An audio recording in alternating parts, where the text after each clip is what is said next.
Ralentir dans un monde où la performance est mise à l'avant, dans une société qui confond vitesse et précipitation, dès lors que les plus lents et les moins réactifs sont donc suspectés de freiner la marche du progrès. La slow life, comme on l'appelle maintenant, nous invite à retrouver une nouvelle forme de lenteur face justement à cette accélération vertigineuse de notre rythme de vie.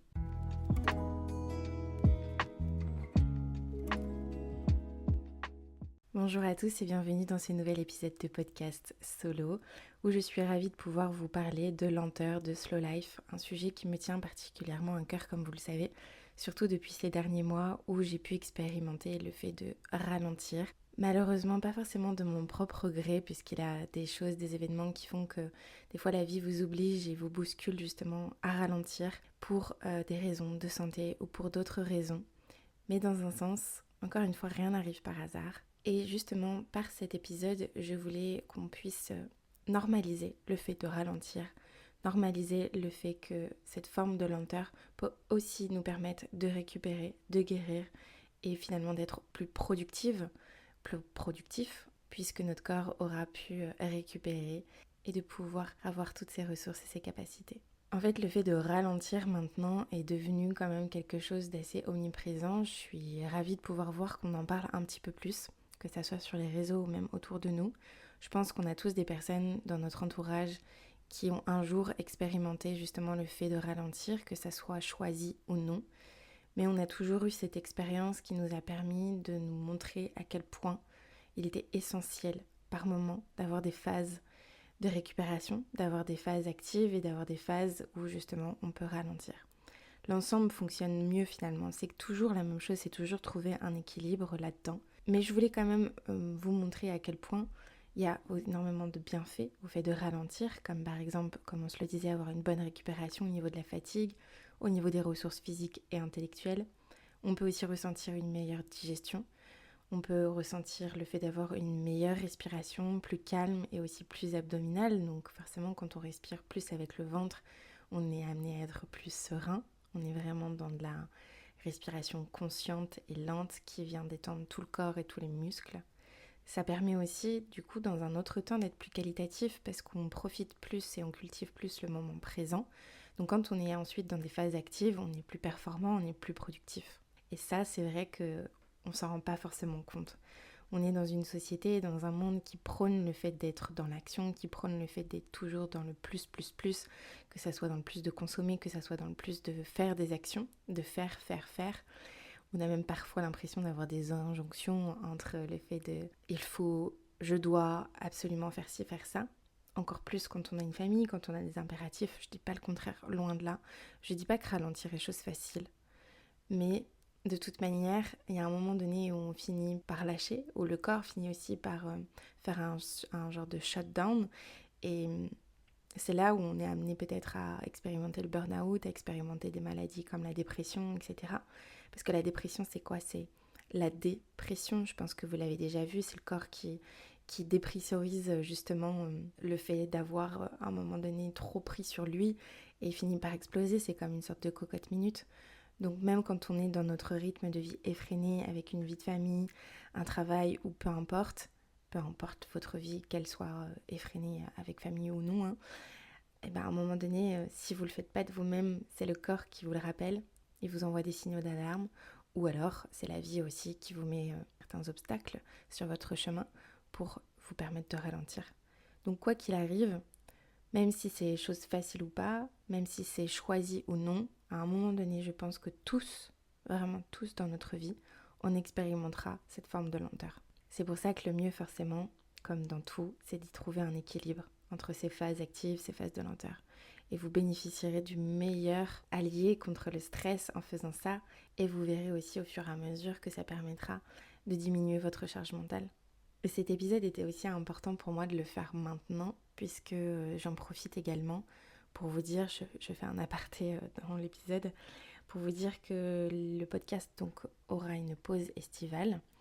Donc comme la plupart des personnes, j'imagine, au début je ne souhaitais pas forcément faire cette pause parce que je me disais, ça va, au niveau du contenu, t'es à un épisode toutes les 2 semaines. Justement, j'avais déjà fait le choix de ne pas faire un épisode toutes les semaines. Mais je me suis dit, écoute, tu prônes aussi toi le slow life, tu sais que c'est essentiel et vraiment primordial de ralentir. Donc octroie-toi cette pause.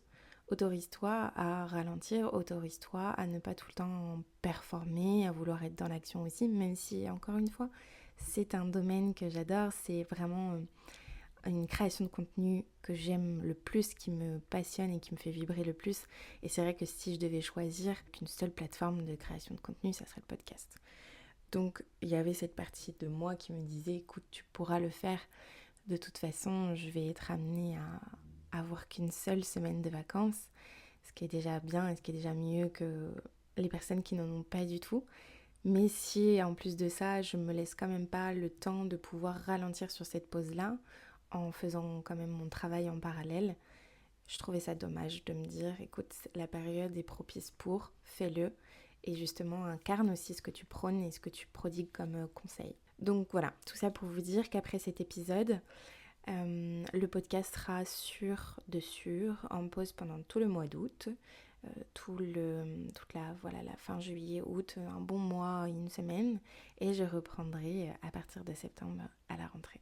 Donc si on en revient au fait de ralentir, comment on fait pour ralentir ? Parce que, encore une fois, comme on se le disait, c'est pas quelque chose d'inné dans notre société, dans notre éducation, même justement d'ailleurs de par notre héritage. Si on a été dans des familles où on nous disait que ralentir, c'était pour les bons à rien, que ça servait à rien de flâner, qu'il y avait toujours plein de choses à faire, qu'on pouvait toujours être plus productif à faire, etc. Bah déjà, de base, c'est peut-être aussi déconstruire ça et déconstruire le fait que ralentir ne veut pas forcément dire ne rien faire aussi. Puisqu'en fait, le fait de ralentir va vous permettre de vous reconnecter au moment présent, à vos ressentis, à savourer chaque instant que vous allez vivre. Et cette saveur, justement, elle exige donc inévitablement de la lenteur. Mais encore une fois, ça vous permettra de ressentir votre corps, de ressentir vos émotions, de vivre ce moment présent dans toute sa capacité à justement cultiver ce calme-là. Donc, c'est revenir à l'être dans un sens, et c'est le fait de vraiment constater que le plus souvent, on n'agit pas, on réagit. On a des réactions mentales, on a des réactions émotionnelles, on a des réactions physiques, parce qu'on est dans cette vie effrénée qui à un moment donné finit par nous amener que des réactions de par l'action, mais qui nous empêchent de pouvoir juste être. Et juste être, ralentir, c'est aussi finalement faire quelque chose dans un sens. Parce qu'on va peut-être trouver ça dans le fait d'aller marcher en nature, en conscience, d'aller cuisiner. C'est un peu comme des formes de méditation aussi, je vous l'ai souvent répété, mais la méditation, c'est pas que juste s'asseoir en tailleur et faire une méditation guidée, stopper ses pensées. Enfin déjà, de toute manière, c'est ne pas stopper ses pensées, on ne peut pas les stopper comme ça. C'est juste arriver à trouver des moments où, de par l'activité que vous allez faire, vous allez y mettre de la lenteur, vous allez y mettre de la conscience et donc vous allez y mettre de la qualité dans votre moment présent. Donc, pour les personnes qui ont cette peur aussi peut-être de ralentir parce qu'ils sont hyper actifs, parce qu'ils se disent mais je peux pas ne rien faire, je peux pas juste me poser là et attendre que ça passe et être lent. Non, vous pouvez faire quand même quelque chose. Mais dans ce faire, il va y avoir votre être. C'est bizarre dit comme ça, mais vraiment, c'est paradoxalement dans dans cette action que vous allez faire, qu'elle soit, donc comme on disait, se promener en nature, cuisiner, faire du yoga, peu importe, mais vous allez juste être. Oui, vous allez le faire, mais vous allez juste être avec vous dans cette lenteur et dans cette conscience, et encore une fois, dans ce moment présent. J'espère que c'est assez clair, mais je pense que vous voyez vraiment ce que je veux dire par là et la logique qui s'y amène derrière ce message. Donc pour en revenir à comment faire pour ralentir, ralentir c'est peut-être justement juste s'octroyer ces petits moments dont on a besoin au quotidien aussi. Une petite pause, qu'elle soit physiologique pour votre corps quand vous êtes trop derrière l'écran, etc. Prendre le temps de déjeuner en conscience, en silence, sans être distrait par une vidéo, par la télé ou par même une discussion avec quelqu'un. Pouvoir éteindre votre téléphone pour couper justement les sollicitations et la surstimulation qu'on peut avoir. Être là aussi et présent, vraiment, avec sa famille, ses amis, dans des moments de qualité. En fait, concrètement, si vous sentez que vous êtes concerné, que physiquement vous en avez besoin de ralentir, écoutez-vous. Ralentir, c'est ça aussi. C'est revenir à l'écoute de soi, revenir à l'écoute de son corps, à l'écoute de ses propres limites et à l'écoute de ses émotions, de son intuition. Et donc, à un moment donné, plus vous allez expérimenter ça, plus vous allez le faire, et plus vous serez à même de savoir quand est-ce qu'il faut ralentir ou pas, que ça soit dans votre quotidien ou que ça soit ponctué par des moments plus grands comme des vacances, comme des week-ends, etc. Vous pouvez aussi commencer à ralentir par votre respiration. Vous pouvez vous installer dans un endroit calme où vous savez que vous n'allez pas être dérangé, où vous allez commencer à observer votre respiration et progressivement, très progressivement, vous allez essayer d'allonger votre souffle et en particulier vos expirations. Vous allez être attentif et vous allez observer votre ventre qui va bouger, se gonfler à l'inspire et s'aplatir à l'expire.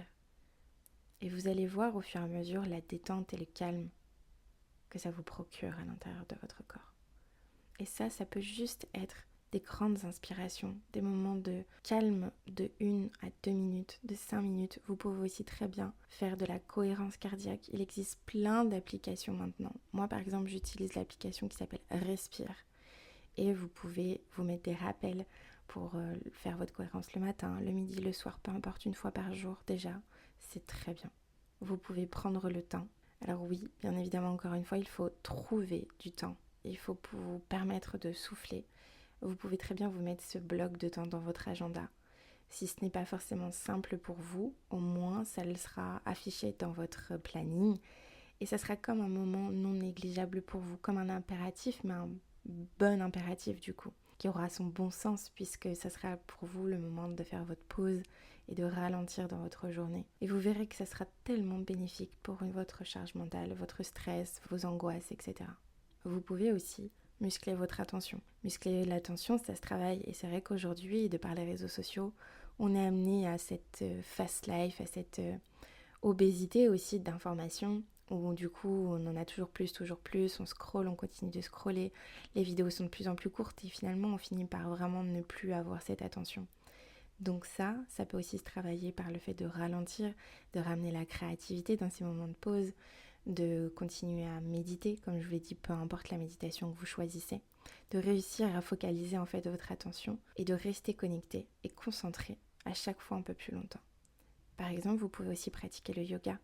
Le yoga, c'est une très belle et très bonne activité qui permet de ralentir, de revenir dans ses sensations, de ressentir son corps, etc. Mais aussi de refocaliser son attention sur sa respiration et sur son corps. C'est un entraînement, mais c'est une capacité qui se développe. On ne se rend vraiment pas compte, je pense, à quel point on est vraiment surstimulé. On est vraiment dans l'hyperstimulation et du coup de l'importance de ralentir. Prendre une pause, ça permet d'être plus efficace encore une fois, mais donnez-vous la permission de ralentir. Autorisez-vous à ralentir. Encore une fois, déconstruisez peut-être aussi cette croyance, ce conditionnement que vous avez de vous dire que ralentir, c'est rien faire, que ralentir, c'est perdre du temps, que ralentir, c'est ne pas être dans l'action.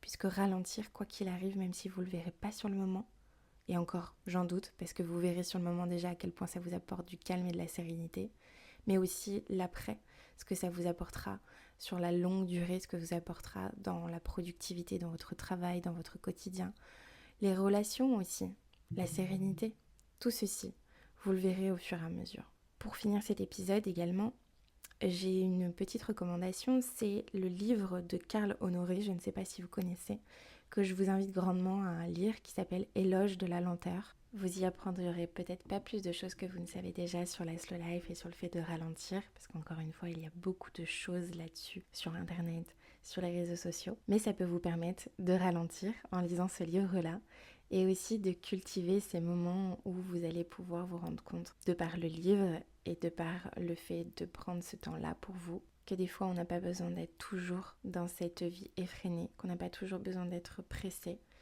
et que rééquilibrer cette rapidité, cette lenteur dans notre vie est essentiel pour retrouver un certain équilibre et un certain calme aussi, et une certaine sérénité.